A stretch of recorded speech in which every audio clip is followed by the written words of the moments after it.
নমস্কার, নতুন দিগন্তের একটি নতুন ভিডিওতে আপনাদের সবাইকে সুস্বাগতম। আমার আজকের রেসিপি বাটার চিকেন। ওই জন্য আমি চিকেনটাকে প্রথমে নুন হলুদ দিয়ে ম্যারিনেশন করে নিয়েছি।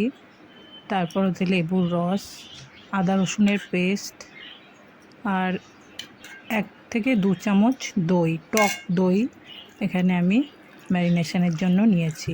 খুব ভালো করে চিকেনটাকে মেখে নেব। খুব ভালো করে মেখে নেওয়ার পর আধা ঘন্টা এটাকে ম্যারিনেশনের জন্য আমি রাখবো। আমি মশলাটা রেডি করে নেব। আমি কড়াতে একটু সাদা তেল দিয়েছি। সাদা তেলটার উপরে আমি একটুখানি ওর মধ্যে বাটার দেব।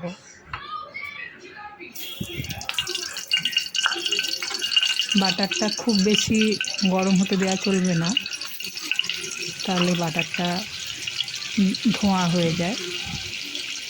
ওই জন্য আমি মোটামুটি বাটারটা গলার আগেই আমি পেঁয়াজগুলো ছেড়ে দিলাম। পেঁয়াজগুলো একটু যাতে নরম হয়ে যায় তাড়াতাড়ি। এখানে আমি গোল্ডেন ব্রাউন বা ব্রাউন কোনো কিছুই করব না, এখানে একটু পেঁয়াজটা নরম হওয়া পর্যন্ত অপেক্ষা করব। সেই জন্য আমি একটু নুন ওর মধ্যে দিয়ে দেবো, যাতে চটজলদি করে পেঁয়াজগুলো নরম হয়ে আসে। নুনটা স্বাদ মতো, হিসাব মতো অবশ্যই দিতে হবে। অনেকের বাড়িতেই নুন কম খাওয়ার প্রচলন আছে, তারা একটু ভেবে চিন্তে নুনটা দেবেন। নুনটা দেওয়ার পরে আমি একটু পেঁয়াজগুলো আমার নরম হয়ে এসছে। এবার আমি ওর মধ্যে একটুখানি আদা রসুনের পেস্টটা ছেড়ে দেবো।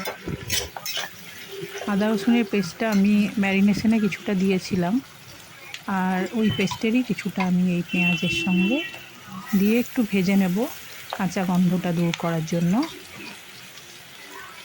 অল্প হালকা ভাজবো, শুধুমাত্র কাঁচা ভাবটা, আদা রসুনের যে একটা কাঁচা গন্ধ, সেই গন্ধটা দূর করার জন্য। আদা রসুনটা খুব ভালোভাবে ভাজা হয়ে গেলে, কাঁচা গন্ধটা দূর হলে, আমি ওর মধ্যে 4টে এলাচ আর একটু জয়িত্রী ওর মধ্যে দিয়ে দিলাম সেন্টের জন্য। খুব সুন্দর একটা জয়িত্রীর সুগন্ধ আছে, ওই জন্য আমি দিয়ে দিলাম। আর কাজু বাদাম দিলাম, প্রায় 16-17টা কাজু বাদাম আমি অ্যাড করলাম।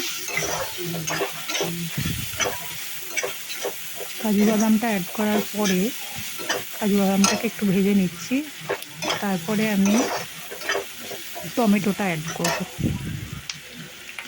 নুন আমি আগেই দিয়েছি, ওই জন্য টমেটো দেওয়ার পর আর নরম করার জন্য আলাদা করে নুন আমাকে দিতে হবে না। টমেটোটা একটু ভাজা ভাজা হয়ে যাক, আমি একটুখানি টমেটোটা দিয়ে ঢেকে দেবো। আমি কালারের জন্য একটুখানি লঙ্কার গুঁড়ো এখানে ব্যবহার করলাম।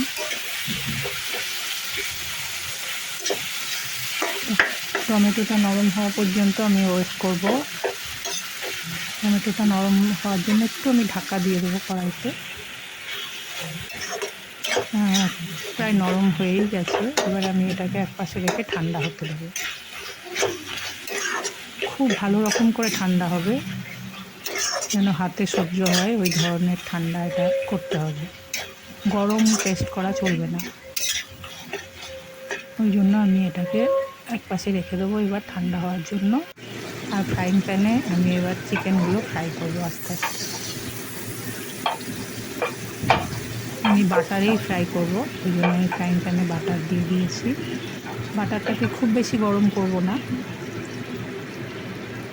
হালকা গরম করে আমি আমার চিকেনের, বোনলেস চিকেন নিয়েছি আমি এক্ষেত্রে, কিন্তু নর্মাল চিকেনেও এটা হয়। তো আমার বোনলেসটা ভীষণ ভালো লাগে, ওই জন্য আমি বোনলেস চিকেন এখানে দিয়েছি। ফ্রাইং প্যানে যতগুলো ধরালো আমি সুসজ্জিতভাবে একদম ফ্রাই করে নিচ্ছি। ফ্রাইং প্যানে চিকেনটা দেওয়ার পরই কিন্তু প্রচুর জল ছাড়বে, যেহেতু দই দিয়ে ম্যারিনেশন করা আছে। ওই জন্য ফ্লেমটাকে হাই ফ্লেমে রাখতে হবে। হাই ফ্লেমে রেখে শুকনো শুকনো ব্যাপারটাকে করতে হবে।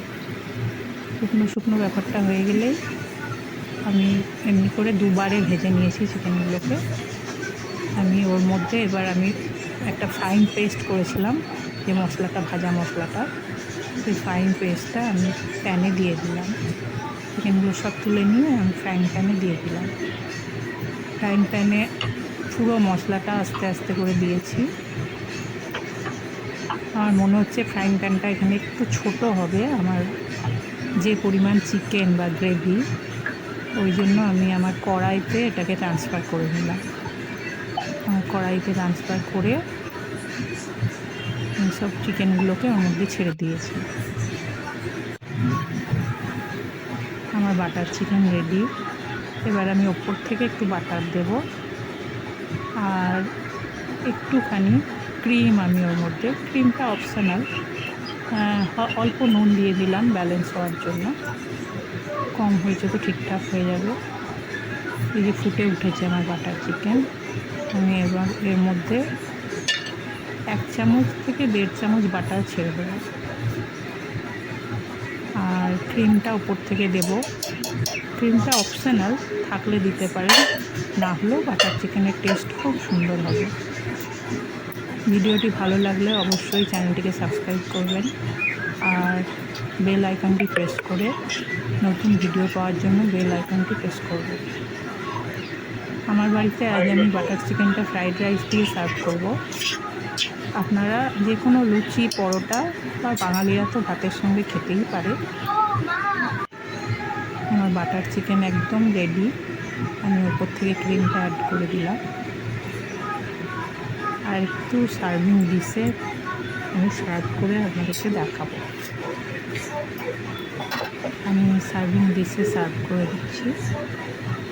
Butter chicken fully ready. একটু ঢাকা দিয়ে দিলাম। এবার সার্ভিং ডিশে আমি আপনাকে সার্ভ করে দেখাচ্ছি। খুব সুন্দর একটা কালার এসছে আর খুব সুন্দর একটা গন্ধও বেরিয়েছে। আমি ডিশে দিয়ে দিয়েছি আর একটু চেক করে নেব যে চিকেনটা সেদ্ধ হয়েছে কিনা। এটা খুব ভালো রকমের সেদ্ধ হয়েছে। অবশ্যই বাড়িতে বানাবেন এই butter chicken. Till then, good.